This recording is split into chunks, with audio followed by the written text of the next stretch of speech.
వీడు తప్పు బోధిస్తాడు, వీడు దుర్బోధ చేస్తాడు, వీడు అందరిని ఎటకారం చేస్తుంటాడు.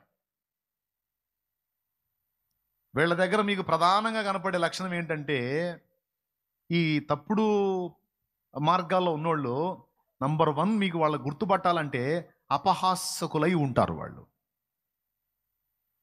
వీళ్ళందరినీ కామెంట్ చేస్తూ ఉంటారు, అందరినీ విమర్శిస్తూ ఉంటారు, అందరిని అపహసిస్తూ ఉంటారు, అందరి మీద గప్పాలు మాట్లాడుతూ ఉంటారు, అందరి మీద సవాళ్ళు అంటుంటారు. ఈ సరుకుని మీరు గుర్తుపట్టొచ్చు. అపహాసకులు పరిహాసం చేస్తూ ఉంటారు, వెటకారంగా మాట్లాడటం, వ్యంగ్యంగా సెటారికల్గా మాట్లాడటం. ఇట్టే అర్థమైపోయేది వీడు ఆత్మ కలిగిన వాడు, ఆత్మ లేనివాడు అనేది. నిజంగా పరిశుద్ధాత్మ చేత నడిపించబడేవాడు తొందరపడి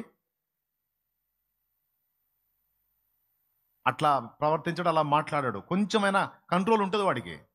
అసలు పగ్గాలు వదిలేసినటువంటి గుర్రాల్లాగా వాళ్ళు ఇష్టం వచ్చినట్టు పరిగెత్తుతుంటారు కొంతమంది. ఆ,